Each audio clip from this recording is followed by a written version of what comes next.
few facts as well. Okay, no worries. Okay.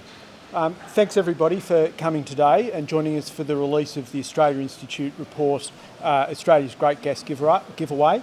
The report shows that most of the gas exported from Australia, 56% of the gas exported from Australia, is given to multinational gas companies for free.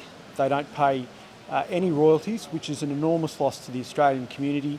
Our government the federal government is and has been for years giving Australia's gas resources worth billions of dollars away to foreign-owned companies for at least a decade. The report also shows that the gas, when liquefied and shipped overseas and sold, was valued at $149 billion last year. These companies making windfall profits for the sale of our gas, and Australians are not getting a fair return for our resources.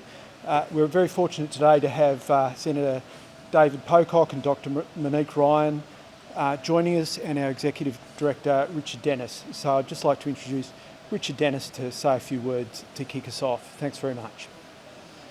Thanks, Mark. Australia is one of the richest countries in the world, but because of our tax system, we act as if we're poor.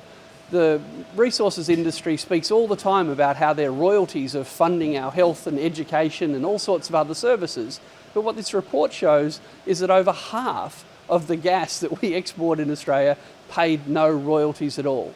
So just imagine how much better our services could be if we collected something as simple as royalties on all of the gas we sell. $149 billion worth of gas exports in Australia came from projects that paid $0 in royalties. In Norway, they tax their fossil fuel industry and give university education away for free. In Australia, we subsidise our fossil fuel industry. We give more than half of our gas away without any royalties, and we charge our kids a fortune to go to university. The choices our governments make matter, and if we're serious about providing for high quality services, if we're serious about tax reform, if we're serious about helping the budget, we should be charging royalties on all of the gas we sell. We only get to sell it once. When we give it away for free, we never get the chance to fix it. Thank you. Australia is one of the wealthiest countries in the world, but I can tell you that young Australians do not feel wealthy. And what they're hearing from this government is that we can't afford to give them more youth allowance. We can't afford to increase the job seeker payment.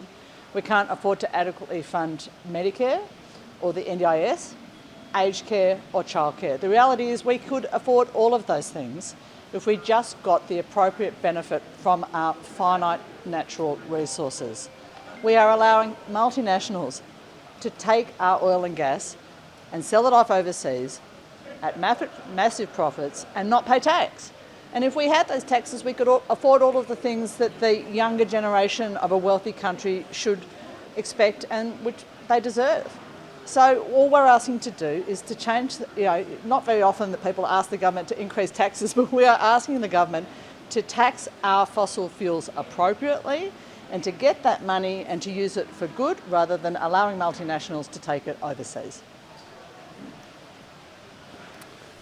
Thank you to the Australian Institute for this report. What we're seeing with our gas is state-sanctioned daylight robbery. We're seeing a betrayal of Australians and our future by the major parties. We're seeing state capture by the gas industry that is not paying royalties, not paying petroleum resource rent tax for offshore LNG exports, and then many of these multinationals are managing to minimise their corporate tax. They are absolute leeches on this country, and this has to end. We're facing some massive challenges as a country, from climate change and the urgent task of electrification, climate adaptation, to intergenerational inequality. And we're told constantly by the government, we simply don't have funding to deal with those things. Well, here is a way to get funding. That's our gas that belongs to all of Australians and should be used to set us up for the future, not to make multinationals rich at the same time that they're looking to expand and contribute to the climate crisis. gas industry has somewhat been calling out the certainty. The gas strategy has been considered that. How should the government actually be balancing increasing taxes as you guys are proposing and not stifling the industry? Well, Norway taxes its gas industry, Saudi Arabia taxes its gas industry, Qatar taxes its gas industry, and as I'm sure you know, they have very big, vibrant gas industries. It is only Australia that falls for the idea that if we were to actually ask these gas companies to pay royalties on the gas they collect and pay profits once they export it, it's only Australia that falls for the naive and frankly ridiculous assertion that they wouldn't want to continue to extract some gas here. But you know what? In the long run, if they stop, that's okay too, because there's no way that you can tackle climate change with gas expansion. The remarkable thing about the gas strategy, so-called, is it doesn't even talk about tax. It doesn't even talk about how Australia, one of the largest exporters of gas in the world, might actually maximise benefits for Australians. We have a whole future gas strategy that didn't even consider whether we might want to change the way we tax the gas industry. That's no strategy. Senator Pocock, I've got a question on a different topic. Do you think it's appropriate for ABC's chief political correspondent, Laura Tizzle, to call Australia a racist country at the latest festival? Well, if you look at survey after survey about attitudes when it comes to race, to say it's probably grounded in fact. I'm not saying every Australian's a racist, but I think as a country, you go off the hard data and surveys over the years looking at attitudes, and then you talk to migrants about their experience. Yeah. As someone who moved to this country as a 14-year-old, I have a good friend who is also from Zimbabwe. He's a black Zimbabwean. We compare our experiences of a new country, sport, school, could not be more different. The racism that he experienced, both from classmates, sort of the casual racism that Australians talk about, but some really awful stuff from opposition when they played sport. So, yeah, I don't see why we can't have this conversation as a country. Do you think Australians are racist then? I think when you talk to most Australians, they are incredibly welcoming. And if you look at how successful multiculturalism has been in Australia, I think there's a lot of evidence to suggest that something that we're good at. But I think there are elements of society that we have to be able to call out and point to and say we've got a way to go as a country. And being able to have that debate is important. Being able to tolerate a whole range of views is very important. And what do you think of the opposition leader Peter Dutton linking our housing crisis to migration? I've said that we need to be able to have a discussion about migration, the absence of a discussion about migration and our long-term future, the impacts that it has on housing, the impacts it has on the environment. It's very clear in the State of the Environment report. It pointed out rising population as placing pressure on the environment. We should be able to have that conversation without going to this kind of demonisation of migrants. And I think they're sort of trying to scapegoat the university sector with some of this policy. But let's actually have this debate on its merits without trying to other people and scapegoat people. If I could speak to that, we have a crisis with lack of media diversity in this country, and the government's current situation with Meta, there's a significant risk that could be worsened. We know that there aren't enough voices speaking independently about politics and matters of social consequence. We have a well-respected journalist who speaks her mind, and we have the Leader of the Opposition jumping on her and politicising the media's ability to express an opinion.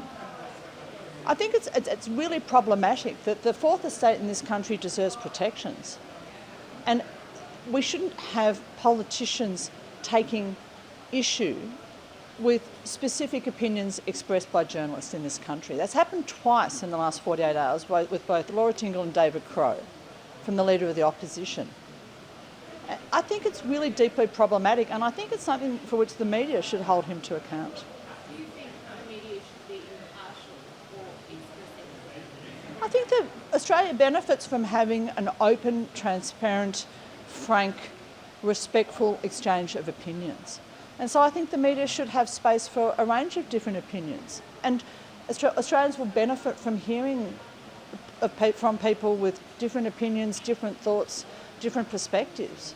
If we all hear the same thing at the same time from the same person, we know where that will end. And it's very important that politicians not get down and dirty with people from the media about specific things that they write. You know, your job is to hold us to account. But you can also have an opinion about things, and I think it should be a respectful two-way conversation. And what's your opinion on Australia being a racist country? I think it's the sort of question that journalists like to ask politicians as a gotcha. But I think this is a wonderful country. You know, in my electorate, I think there's 94 people from 94 different countries. It is a melting pot, and it's the better for it. There are people who have opinions that I don't hold with. I think there are people who are racist, but I wouldn't say that it's a racist country. But what I think doesn't matter in this. I respect the fact that Laura Tingle has an opinion and that she has a right to speak it. And I wouldn't I think it's really inappropriate to say that people don't have a right to speak their opinion and to speak their mind. Thanks for watching. If you'd like to keep up to date with all our latest research and work, sign up to our newsletter. Delivered every fortnight, it includes behind-the-scenes updates from Richard Dennis, an exclusive cartoon from Judy Horacek, details for our upcoming events and webinars, as well as explainers, graphs, and not to mention the latest cutting-edge research and analysis from the team here on the key issues that are facing Australia. Click the button on your screen to check it out.